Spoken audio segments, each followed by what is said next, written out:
پھر فرماتے ہیں جب حضور کے بعد نبی نہیں ہوگا تو پھر رسول کیسے ہو سکتا ہے؟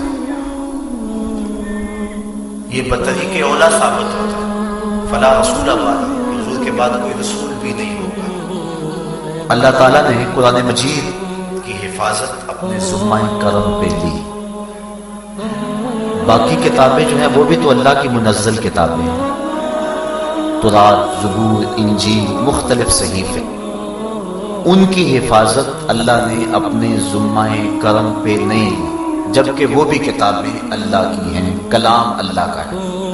قوم نے تحریف کی، تغیر و تبدل کر دیا، رد و بدل کر دیا۔ قرآن میں تغیر ممکن نہیں ہے، تحریف نہیں ہو سکتی، ایک زیر اور زبر کو بھی نہیں بدلا جا سکتا۔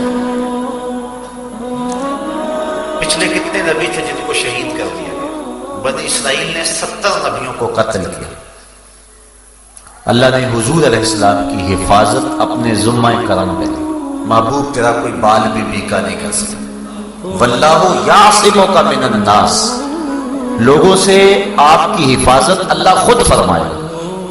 باقی نبیوں کی حفاظت کیوں نہ ہوئی اور انہیں شہید کر دیا گیا، اور حضور کی حفاظت اپنے ذمہ کرم پہ اللہ نے کیوں لی؟ اس کا سادہ سا جواب ہے، کوئی نبی شہید کر دیا جاتا ہے، کوئی بات نہیں، نیا نبی آئے گا اور اللہ کے حکم اور پیغام کو لوگوں تک پہنچانے کا فریضہ ادا کرے گا۔ لیکن حضور کے بعد کوئی نبی نہیں ہے، اس لیے حضور کی حفاظت کی تاکہ یہ نبوت کے کام کا اتمام کرے۔ حضور کے بعد کوئی شریعت نہیں ہے، حضور کی شریعت کے بعد، اسی طرح قرآن کے بعد کوئی کتاب نہیں ہے۔ فَبِأَيِّ حَدِيثٍ بَعْدَهُ يُؤْمِنُونَ، کہ قرآن کے بعد اب کس پہ ایمان لاؤ گے؟ یہ آخری کتاب ہے، اس لیے اگر اس میں بھی تحریف راہ پا جاتی ہے تو لوگوں کے لیے ہدایت کے چشمے سوکھ جاتے ہیں، اس لیے قیامت تک یہ باقی رہے گی تاکہ ہدایت کے متلاشیوں کے لیے یہ نور روشنی بانٹتا رہے۔ اس لیے اللہ تعالیٰ نے اس کتاب کو قیامت تک کے لیے باقی رکھا، اور اس میں تحریف راہ نہیں پا سکتی کیونکہ کوئی اور کتاب ہی نہیں آئے گی۔ حضور علیہ السلام کی حفاظت کی کیونکہ کوئی اور رسول نہیں آئے گا۔ تو قرآن مجید کی حفاظت اللہ کا اپنے ذمہ کرم پہ لینا اور حضور علیہ السلام کی حفاظت اپنے ذمہ کرم پہ لینا، یہ ختم نبوت کی واضح اور بین دلیل ہے۔ حضور نبی رحمت صلی اللہ علیہ وسلم نے ارشاد فرمایا کہ میری مثال ایسے ہے جس طرح کسی شخص نے کوئی خوبصورت عمارت بنائی، لوگ اس میں گھوم پھر کے دیکھتے ہیں تو اس کی خوبصورتی سے خوش ہوتے ہیں، لیکن ایک جگہ پر ایک اینٹ نہیں لگی ہوئی، اس کو دیکھ کر کے حیرت زدہ ہوتے ہیں کہ اتنی خوبصورت عمارت اور یہ اینٹ نہیں لگی ہوئی۔ فرمایا فَأَنَا اللَّبِنَةُ أَنَا خَاتَمُ النَّبِيِّينَ وَلَا نَبِيَّ بَعْدِي، میں قصر نبوت کی وہ آخری اینٹ ہوں اور میں خاتم النبیین ہوں، میرے بعد کوئی نبی نہیں آئے گا۔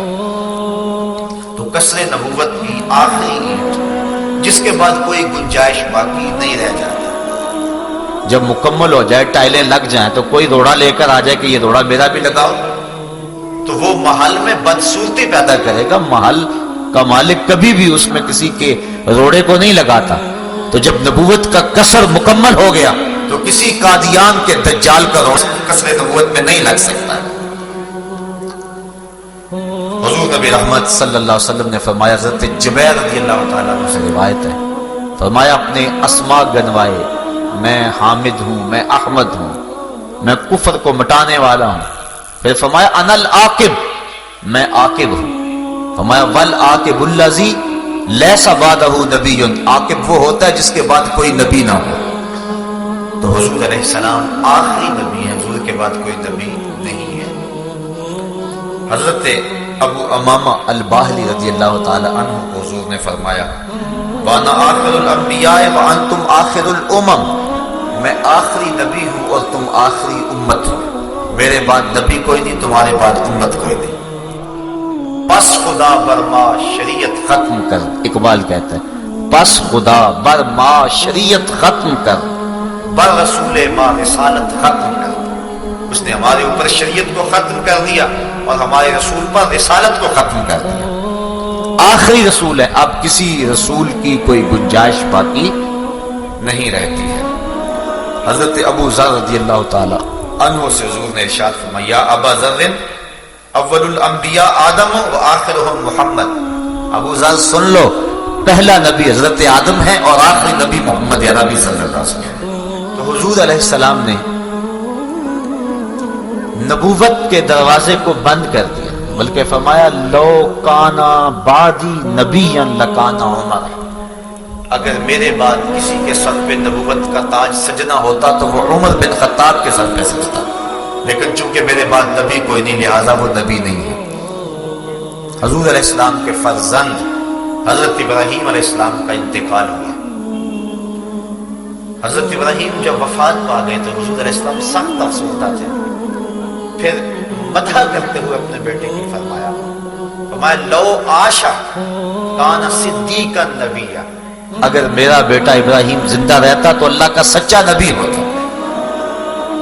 اس کا مفہوم علماء نے یہ بیان فرمایا ہے کہ چونکہ نبوت کا سلسلہ باقی نہیں رہنا تھا اس لیے حضور علیہ السلام کا فرزند زندہ نہیں رہا، تاکہ باقی نبیوں کے فرزند نبی ہوئے ہیں۔ حضرت یعقوب علیہ السلام کے بیٹے حضرت یوسف نبی ہوئے، حضرت ابراہیم کے بیٹے حضرت اسحاق اور حضرت اسماعیل نبی ہوئے، حضرت اسحاق کے بیٹے حضرت یعقوب نبی ہوئے۔ تو پہلے نبیوں کے بیٹے نبی ہوتے رہے، حضور امام الانبیاء ہے، حضور کا بیٹا ہوتا اور نبی نہ ہوتا تو یہ حضور کی شان کے مناسب نہیں تھا، اس لیے بیٹے کو وفات دے دی گئی۔ چونکہ نبوت کا دروازہ بند ہے لہذا بیٹا فوت ہو گیا، اور حضور فرمایا اگر وہ زندہ ہوتا تو سچا نبی ہوتا، لیکن چونکہ نبوت کا دروازہ بند ہے اس لیے ان کو زندگی نہیں دی گئی۔ جب نبوت کا دروازہ بند ہے اور حضور کے شہزادے کو زندگی نہیں دی گئی چونکہ نبوت کا دروازہ بند ہے، تو دجال قادیان کون ہے جو نبوت کا دروازہ کھول کے بیٹھا؟ بلکہ ابتدائی زندگی کے اندر اس کی 1940 کے اندر پیدائش ہوتی ہے اور 1980 کے اندر یہ بات کہتا ہے، یہی مفہوم جو ختم نبوت کا ہے یہ خود بیان کرتا ہے اپنی یہ کتاب ازالہ اوہام کے صفحہ نمبر 576 جلد نمبر 2 میں لکھتا ہے وہ وعدہ کر چکا ہے کہ بعد آن حضرت کے کوئی رسول نہ بھیجا جائے، یعنی حضور کے بعد کوئی رسول نہیں ہے، یہ اللہ نے وعدہ کیا۔ اور پھر خود کہتا ہے آنا خاتم الاولیاء لا ولی بعدی، میں آخری ولی ہوں، میرے بعد ولی کوئی نہیں۔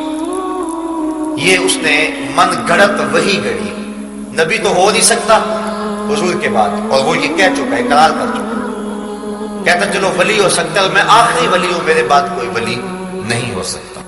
آسمانی فیصلہ نامی یہ کتاب پہ لکھتا ہے اے مسلمانوں کی ذریت کہلانے والوں، دشمن قرآن مت بنو اور خاتم النبیین کے بعد سلسلہ نبوت جاری نہ کرو۔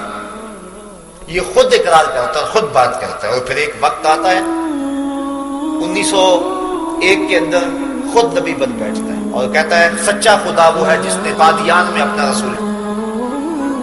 ایک جگہ پہ کہتا ہے کہ جو جھوٹا شخص ہوتا ہے اس کے کلام میں تناقض ضرور ہوگا، پہلے کچھ کہے گا بعد میں کچھ کہے گا، خود ہی کہتا ہے کہ جھوٹے شخص کے کلام میں تناقض ضرور ہوتا ہے۔ پہلے کہتا ہے کہ مسلمانوں کی ذریت کہلانے والوں، دشمن قرآن نہ بنو اور خاتم النبیین کے بعد سلسلہ نبوت جاری نہ کرو، اور پھر خود کہتا ہے سچا خدا وہ ہے جس نے قادیان میں رسول بھیجا، اور خود کہتا ہے کہ جو جھوٹا ہوگا اس کے کلام میں تناقض ضرور ہوگا، لہذا پہلے کچھ کہہ رہا ہے پھر اس کے برعکس کہہ رہا ہے، اور یہ کلام کا تناقض ہے، اور یہ اس کے جھوٹا ہونے کے لیے کافی ہے، وہ اپنے فتوے کی خود ہی ضد میں آ گیا، خود کہہ کے خود اس کے اندر پھنس رہا ہے۔ تو یہ 14 صدیوں سے امت کا طے شدہ اور متفقہ فیصلہ ہے کہ حضور کے بعد کوئی نبی، کوئی رسول، کوئی پیغمبر نہیں آ سکتا ہے۔ 2 اشخاص نے حضور کے دور میں اعلان نبوت کیا، ایک اسود انسی نے اور ایک مسلمہ کذاب نے۔ اسود انسی یمن کا رہنے والا تھا، اس نے اعلان نبوت کر دیا کہ میں بھی نبی ہوں۔ تو حضرت زریب بن کلیب رضی اللہ تعالی عنہ ایک صحابی تھے، ان کو کہنے لگا کہ میری نبوت کا اقرار کرو، وہ کہنے لگے میں نہیں کرتا، تیری جھوٹی نبوت کا میں انکار کرتا ہوں، ڈنکے کی چوٹ پہ انکار کرتا ہوں۔ اس نے حضرت زریب بن کلیب کو پکڑ کے جلتی ہوئی آگ میں ڈال دیا۔ اللہ نے حضرت زریب بن کلیب کے ایک بال کو بھی جلنے نہیں دیا، اور جب یہ خبر پہنچی تو حضور نے صحابہ کو بتایا، تو حضرت عمر فاروق رضی اللہ تعالیٰ عنہ عرض کرنے لگے اللہ کا شکر ہے جس نے امت محمدیہ میں ایسا شخص پیدا کیا ہے جس کو حضرت ابراہیم علیہ السلام کی طرح آگ نے نہیں چھوا ہے۔ پھر حضرت فیروز نامی ایک صحابی نے اس کا کام تمام کر دیا اور 3-4 مہینوں کے اندر اندر وہ اپنے انجام کو پہنچ گیا۔ دوسرا شخص جس نے حضور کے دور میں اعلان نبوت کیا وہ تھا مسیلمہ کذاب۔ اس نے اعلان نبوت کر دیا، بلکہ حضور کے پاس بہت سارے لوگ لے کر آیا، کہنے لگا کہ آپ میرے ساتھ وعدہ کریں کہ آپ کے بعد میں خلیفہ بنوں گا آپ کا، تو میں آپ کو مان لیتا ہوں۔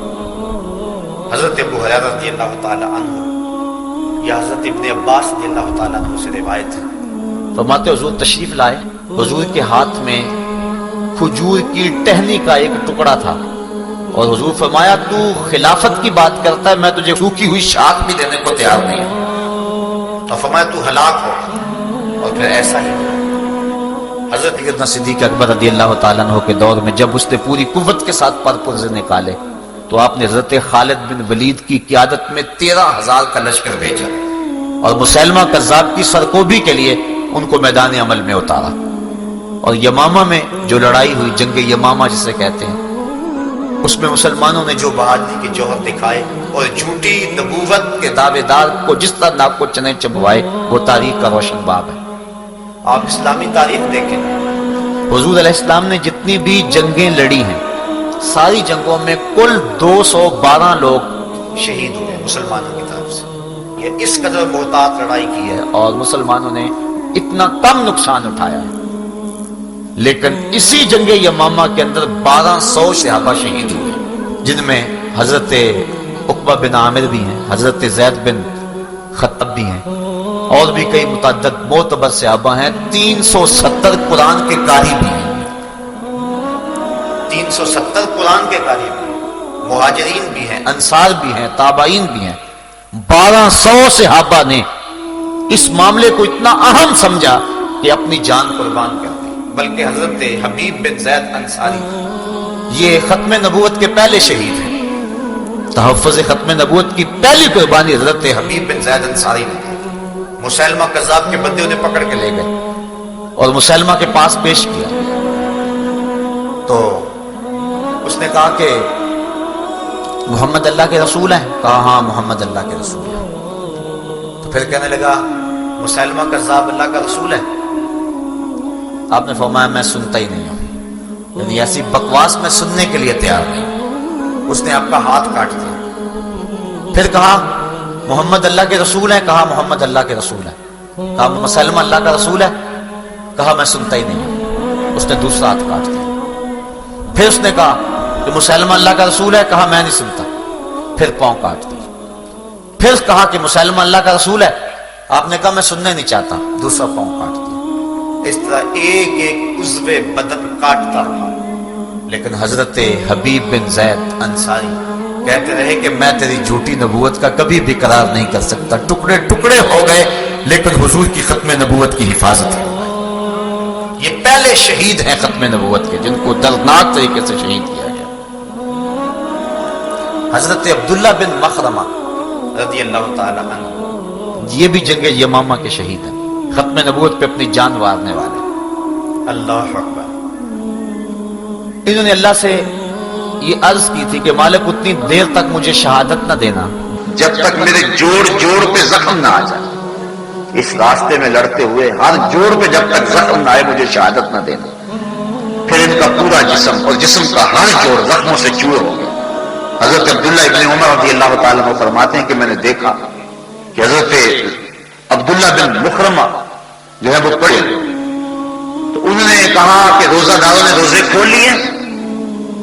میں نے کہا ہاں کھول لیا۔ تو کہنے لگے میرے لیے بھی کچھ لے کر آ۔ چونکہ روزے سے پورا جسم زخمی ہے، جوڑ جوڑ پہ زخم ہے، کہا کہ روزے داروں نے روزے کھول لیے تو میرے لیے بھی کچھ لے کے آؤ۔ کہتے میں ایک کنویں میں گیا اور ڈول پانی کا نکالا، جب میں لے کر پہنچا تو حوریں انہیں جام جنت پلا چکی تھی۔